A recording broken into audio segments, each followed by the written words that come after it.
जीवन में जब तक शरीर का सामर्थ्य है तब तक हमें सत्कार्य कर लेना चाहिए। कल का कोई भरोसा नहीं, एक क्षण का भी भरोसा नहीं। स्वामी रामचरण जी महाराज की अनुभव वाणी में श्री महाराज फरमाते हैं, तन धारी त्रय बात की ढील करो मति कोय, राम भजन साधु दरस दत्तव करता सोय। दत्तव करता सोय जोय तन थिरता नाही, को चंचल को थीर कहाँ बनहे क्षण माही। ताते कार्ज जीव को और कीजे आतुर होए, तन धारी त्रय बात की ढील करो मति को। जीवन में 3 बातों में कभी ढील मत करो। तन धारी त्रय बात की ढील करो मति को। कौन सी 3 बात? सबसे पहली कही राम भजन, भजन करने में ढील मत करो। क्यों? क्योंकि नीति कहती है शतम विहाय भोक्तव्यम, 100 काम भी पड़े हो तो छोड़ करके पहले भोजन कर लो। सहस्त्रम स्नानम आचरेत, 1000 काम भी हो तो 1000 काम छोड़ करके पहले स्नान कर लो। लक्षम विहाय दातव्यम, 1,00,000 काम भी पड़े हो तो 1,00,000 काम छोड़ करके पहले दान कर लो, पुण्य कर लो। और अंत में कहा कोटिम त्यक्त्वा हरिम भजेत, करोड़ों करोड़ों काम भी हो तो करोड़ों काम छोड़ करके पहले भगवान का भजन कर लेना चाहिए। क्योंकि महाराज इस शरीर का कोई भरोसा नहीं, एक क्षण में क्या होगा उसका भी भरोसा नहीं। किसो भरोसो श्वास को ग्रास रहे मुखमाए, होठ समेट सके नहीं जिते कूच कर जाए। एक क्षण का भी भरोसा नहीं कि अगले क्षण क्या होने वाला है। इसलिए महापुरुषों ने चेताया है, इसलिए महापुरुषों ने चिंतन दिया है। दत्तव करता सोए जोए तन थिरता नहीं। देखो इस तन की कोई स्थिरता नहीं है। को चंचल को थीर कहां बने क्षण माही, एक क्षण में क्या होगा कोई भरोसा नहीं। इसलिए संतों ने कहा पांव छते कर गौन हरि दिश फेर, ये पांव चले न चले। अरे जब तक आपके ये पांव चल रहे हैं तब तक तीर्थाटन कर लो, जब तक भ्रमण करना है कर लो, फिर पता नहीं बुढ़ापे में ये पांव चले या न चले।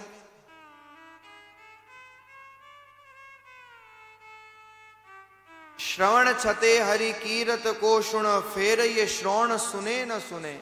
जब तक कान सुन रहे हैं तब तक भगवान का कीर्तन, भगवान की कथा सुन लो। कल क्या पता ये कान सुने या न सुने। नयन छते कर दर्श विराट को, फेर ये नयन खुले न खुले। जब तक आंखें देख रही है भगवान के दर्शन कर लो, दीदार कर लो, फिर क्या पता ये नयन खुले न खुले, न जाने कब बंद हो जाए। और जीव छते कर गान हरि को, फेर ये जीव हिले न हिले।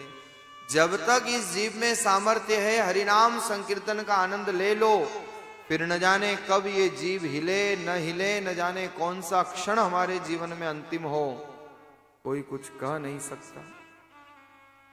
इसलिए तो महाराज ये पृथु चरित्र जीवन में शिक्षा देता है। महाराज पृथु ने जो प्रजा को उपदेश दिया और सनत कुमारों ने जो महाराज पृथु को उपदेश दिया, यहां पर महाराज पृथु यही संदेश दे रहे हैं कि नश्वर देह है, इससे जितना हो सके उतना भजन कर लो। लेकिन महाराज भगवान याद कब आते हैं? बुढ़ापे में भगवान याद आते हैं। और स्थिति कैसी होती है? लकड़ी से पड़ता है पाला, नाक से बहता है नाला, आंखों में पड़ता है जाला, तब याद आता है गोपाला। उससे पहले कहां भगवान याद आता? बाकी तो संसार से ही फुर्सत नहीं मिलती तो भगवान याद कहां से आएंगे। आपके गुजरात में एक परंपरा है, मैं अक्सर उदाहरण देता हूं गुजरात का। क्या परंपरा है? वो जब आप भोजन परोसते हो ना, भोजन कराने बिठाते हो, तो भात सबसे आखिरी में लाए जाते हैं ना, ऐसे ही है ना। भात आ गए इसका मतलब अब कुछ नया आने वाला नहीं है, जो आना था वो आ चुका है। क्यों मिनेश भाई, सही है ना? भात आ गए मतलब अब कुछ नया आने वाला नहीं है, जितना सामान बना है वो सब आ गए। तो गुजराती लोग इतने समझदार होते हैं कि चावल आ गए इसका मतलब समझ जाओ कि जो आना था वो आ गया, अब नया कुछ नहीं आएगा। भात आ गए मतलब सब आ चुका है पहले। तो मैं कभी कभी उदाहरण देता हूं कि आप इतने समझदार हो कि थाली में भात आ जाए तो ये समझ जाते हो कि अब कुछ नया आने वाला नहीं है। अरे भगवान भी तुम्हारे माथे रूपी थाली में भात परोस देता है, ये धवल धवलित केश हो जाते हैं, फिर तो समझ जाया करो कि अब जीवन में कुछ नया आने वाला नहीं है। लेकिन महाराज आजकल तो लोग भगवान के अल्टीमेटम को भी चैलेंज करते हैं। भगवान सफेद कर दे तो कर दे, हम डाई लगा के काले कर लेंगे। लेकिन ये वास्तविकता है।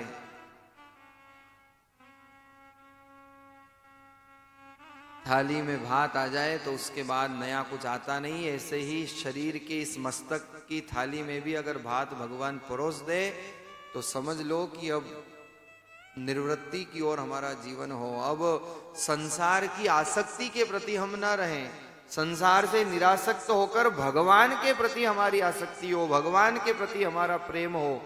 ये प्रयास हमें करना चाहिए, क्योंकि महाराज काल के कराल काल में एक दिन सबको काल कवलित होना है, कोई बचने वाला नहीं है। आएगा सो जाएगा, राजा रंग फकीर। जो आया है उसका जाना निश्चित है।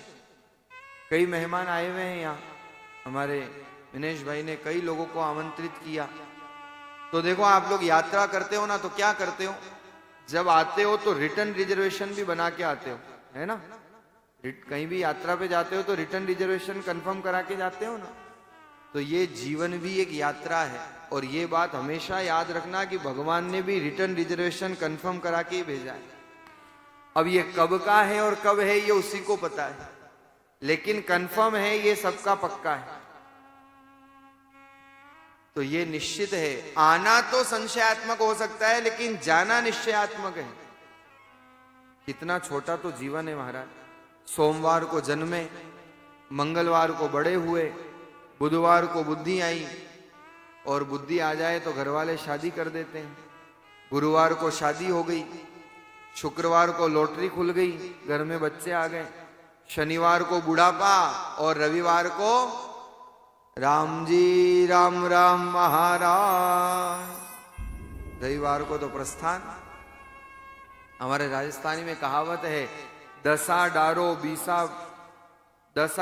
बीसा बारो, तीसा तीखो, 40 फीको, 50 पाको, 60 थाको, 70 में सड़ियो, 80 में अड़ियो, 90 में नलियो, और 100 में तो बड़ियो ही बड़ियो। जाना ही पड़ता है। आजकल तो शतायु होते कहाँ हैं, लोग बहुत कम होते हैं। लेकिन ये निश्चय है, आएगा सो जाएगा, राजा रंग फकीर। ये यूनिवर्सल ट्रुथ है, इसको कोई चेंज नहीं कर सकता, इसको कोई चैलेंज नहीं कर सकता। स्वयं भगवान भी आए तो उनको लीला संवरण करके जाना पड़ा। इसलिए महाराज जब हमको सबको पता है कि आए हैं तो जाना पड़ेगा, तो जाने से पहले हमारी अस्थियां बिखरे, उससे पहले आस्था जागृत हो जानी चाहिए। क्योंकि महाराज महापुरुषों ने चिंतन दिया है, कल का कोई भरोसा नहीं। राजन परीक्षित में यही तो मति थी। जब पता चला 7 दिन में मृत्यु होने वाली है तो सब राजपाट छोड़ करके चले आए गंगा किनारे। जानते थे साथ में कुछ जाने वाला नहीं है, एक ढेला भी साथ में जाने वाला नहीं, चक्रवर्ती सम्राट, लेकिन सब कुछ छोड़ करके चले आए और भगवत भजन करके लोक भी सुधार लिया और परलोक भी सुधार लिया। तो महाराज ये तो निश्चित है कि आएगा सो जाएगा, राजा रंग फकीर। जो संसार में आया है उसे जाना भी पड़ेगा, लेकिन जाने से पहले प्रभु प्रेम हमारा हो जाए, भक्ति हमारी हो जाए, हमारा विश्वास भगवान के चरणों में जागृत हो जाए।